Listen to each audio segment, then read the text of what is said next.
Welcome back to the channel, everybody. Hope you guys are having another awesome day. Rick coming at you, and I have been getting a lot of comments on my TikTok page. If you guys aren't following the TikTok page, definitely do so.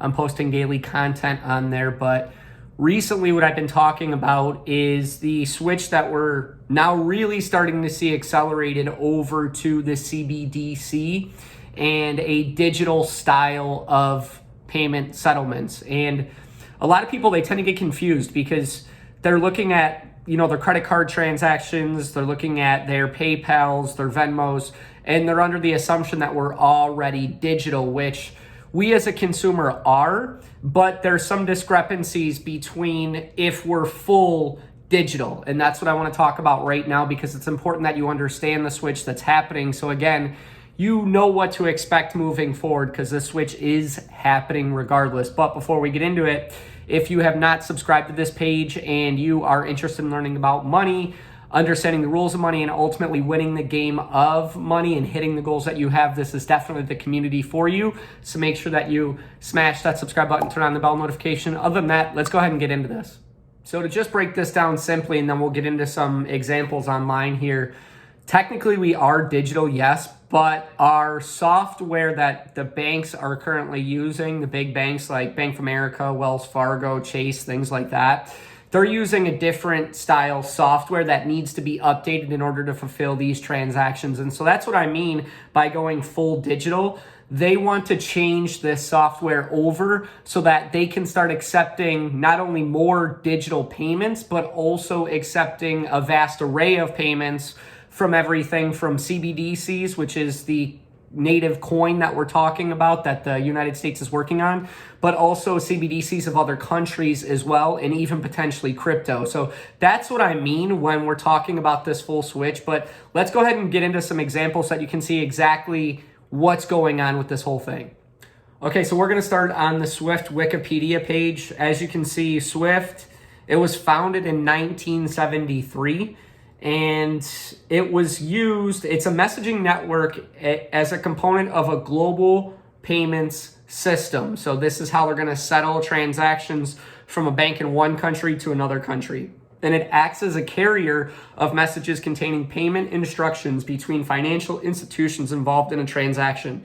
So if the bank is part of the SWIFT system, this is a messaging system they use to know where the money's coming from, where it's going to, how much it is, and then how exactly to settle the transactions.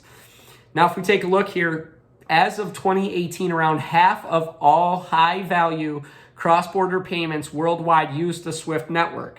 And in 2015, SWIFT linked more than 11,000 institutions in over 200 countries and territories who were exchanging an average of 32 million messages per day, compared to an average of 2.4 million daily in 1995.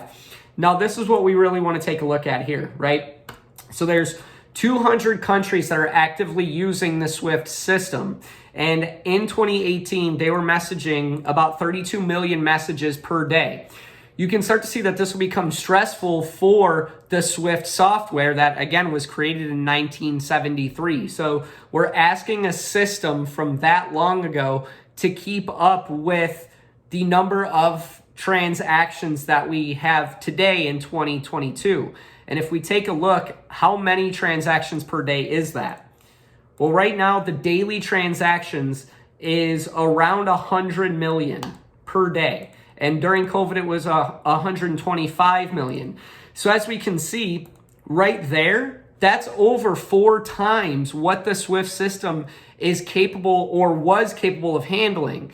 So you can see that as we start to include things like Zelle and PayPal and Venmo and things like that, we're adding more work to this software. And you can see that as we start to add more work to this basically 50-year-old software system, it's not going to be able to settle these transactions as quickly as it needs to.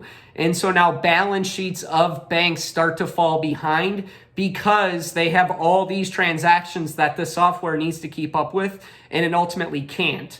So this SWIFT system is currently what we are using. All right, next we'll take a look at the ISO 20022 system, and this is what we're going to be switching to.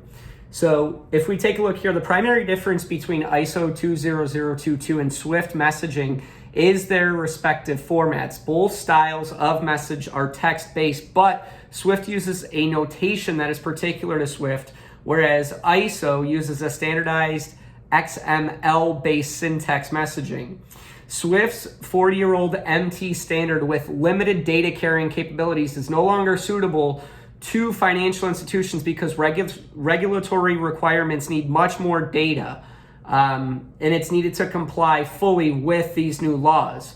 The messaging architect of ISO has thousands of fields and structured placeholders, which makes it far more data rich when such data is becoming more important than the payment itself.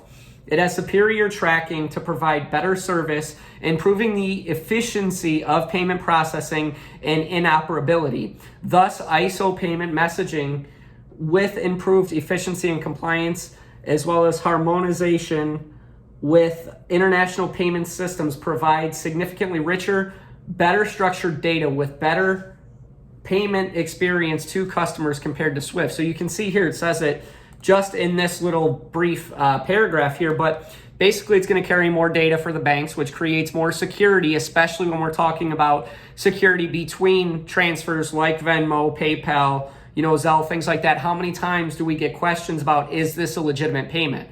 Now, ISO is going to be able to track that and legitimize and secure this payment to know that, hey, there's no risk here. This is legitimate. But also it talks about improving the efficiency of payment processing. So there's two things to take out when it comes to efficiency of payment processing.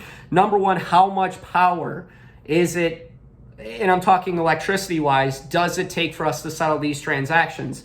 With the Swift system, it's quite a lot. Whereas this ISO system isn't going to take as much processing power to actually settle these transactions. And knowing what we're moving to in the new world itself with green energy and things like that, that's going to be increasingly more important.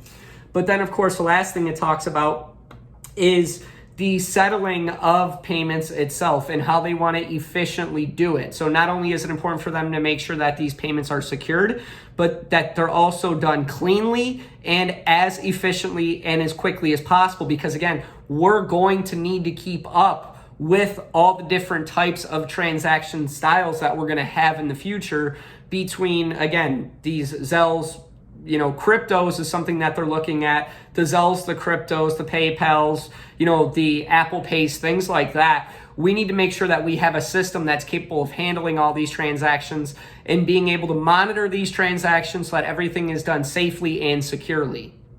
And then lastly, what I want to talk about is how long it takes to settle a Swift transaction, and then what we can expect with ISO, because this is going to be the big one, and this is why it's important for us to switch to digital.